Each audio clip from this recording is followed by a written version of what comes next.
Hello everyone, my name is Juan Gilberto Garcia and I'm going to be presenting on human resource development of employees in nonprofit organizations. This is the agenda for this presentation.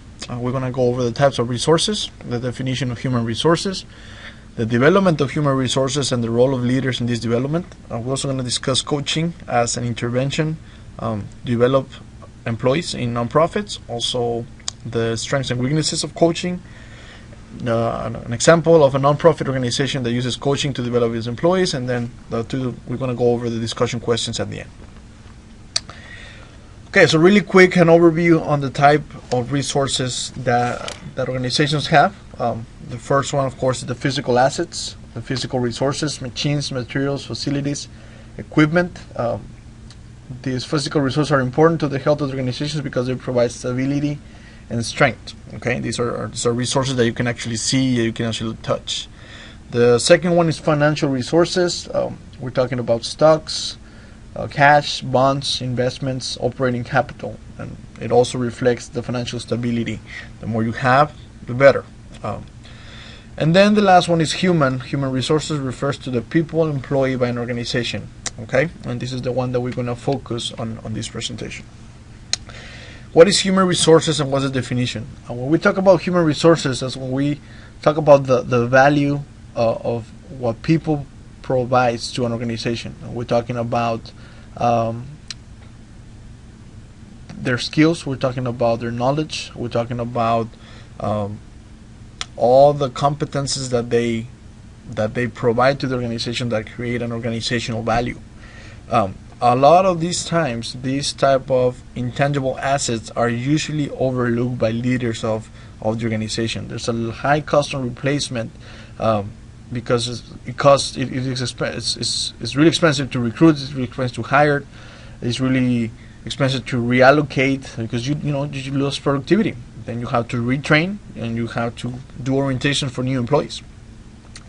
Again, these intangible assets are usually not seen. These are assets that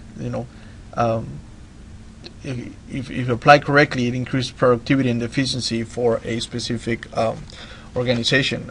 Human resources for nonprofits, they usually compose 70 to 80% of the budget allocated in nonprofits.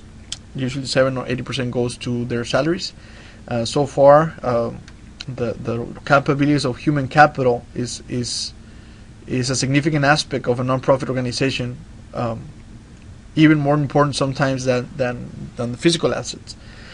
The degree of utilization of these resources is critical for the success of organizations. Why is human resources so important for nonprofits? In difference with profit organizations, the people that work in nonprofits are people that are engaged with the organizational mission. Okay, they're motivated to work there. Usually, people that work for nonprofit organizations are deeply committed to the mission of the organization.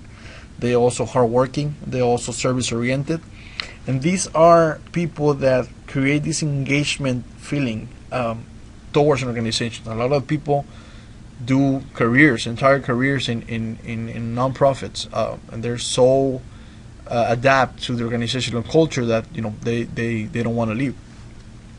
We also mentioned about development. Development refers to the advancements of knowledge, skills, and competences with the purpose of improving the organization and also the individuals as a persona. From an individual perspective, development cannot occur unless people participate in activities, either formal or informal, designed to introduce new knowledge and skills. From an organizational perspective, development cannot occur unless the organizational environment and the motivational systems are actually in place. This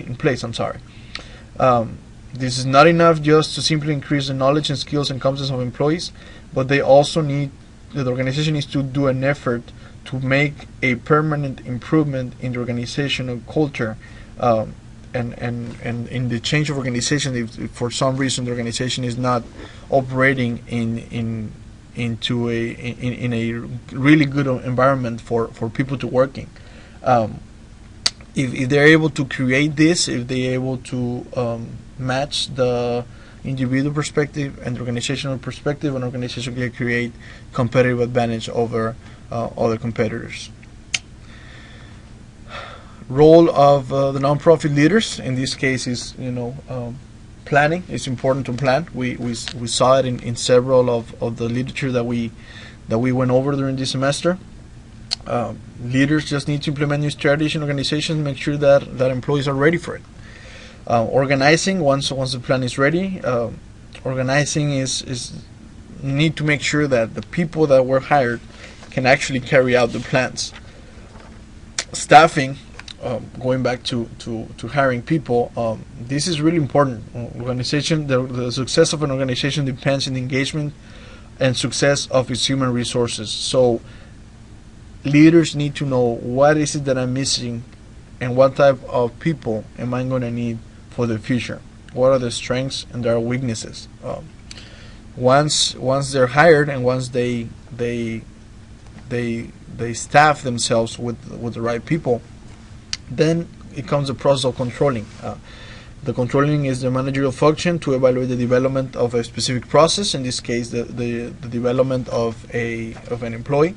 And here's where leaders supervise employees and they make sure that they're doing the things right and they're not making errors, and if they're making errors they need to correct them. In order for people to work, of course they need motivation. I don't think this is a question in anyone's mind. People need to be motivated to work. A motivated employee is always in search of different methods to achieve their personal and professional development. Motivation is an action that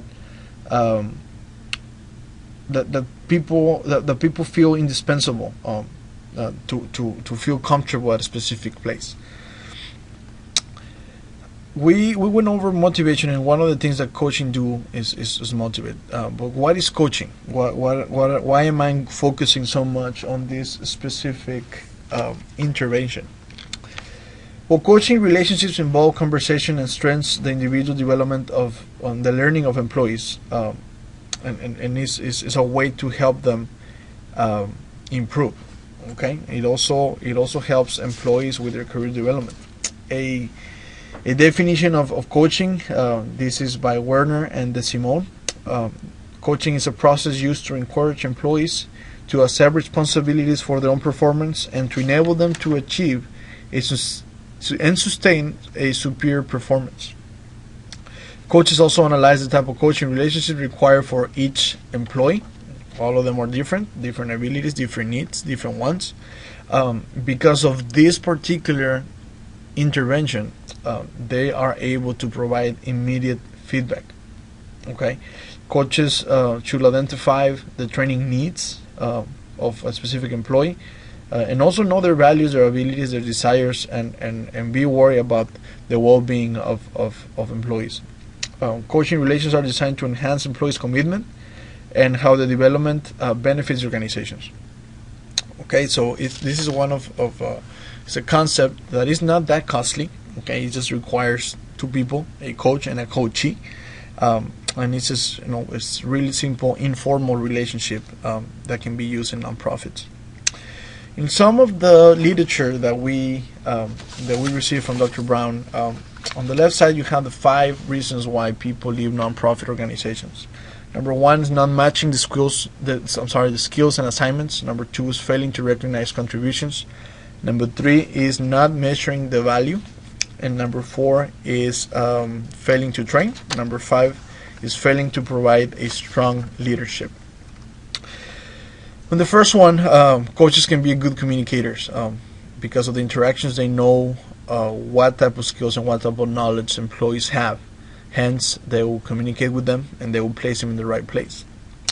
Number 2, failing to recognize contributions. They also act as agents. Okay, as an agent, they intervene on behalf of the employees in case of any.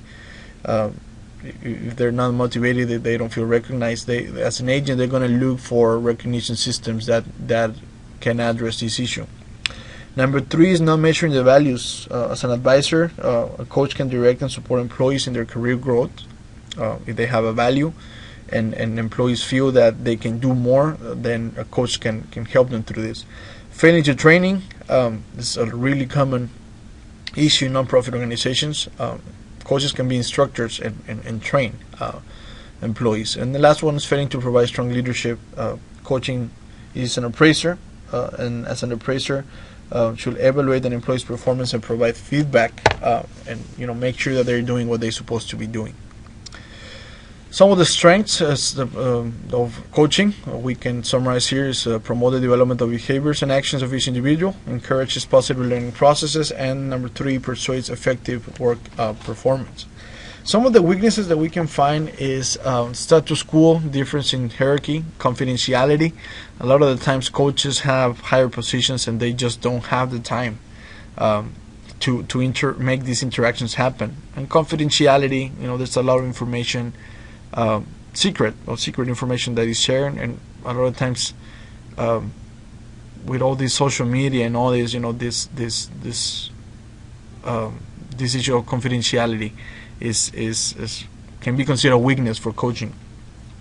Also, second weakness is the demographics, specifically for ethnicity, minorities, age, and sex. A lot of the times, if a company is not that diverse, maybe minorities might not feel comfortable talking to someone from a different ethnicity. They might not be, not that they don't feel uncomfortable, but they might not feel as comfortable if there's someone that they can actually relate to, similar values, similar beliefs, experiences, etc. Also, age and sex, this is also some of the weaknesses of coaching interventions. An example of a nonprofit organization that actually does coaching with employees is the nonprofit Junior Achievement.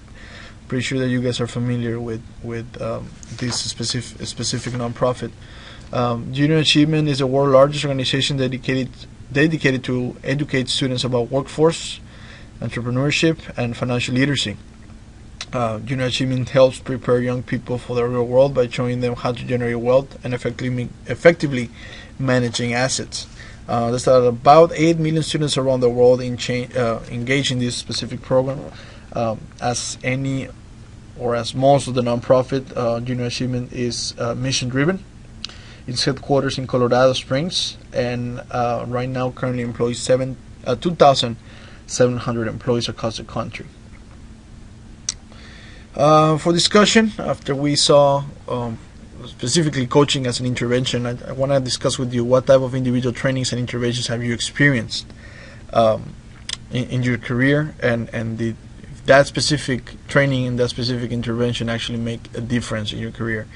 Was it because of that you stay where you at, or was it because of that that you ended up changing from your previous workplace? So thank you so much for your attention. I will be placing the reference list on the discussion page, and I will also be waiting for your answers. Thank you so much. Good luck with your paper, and have a good night. Thank you.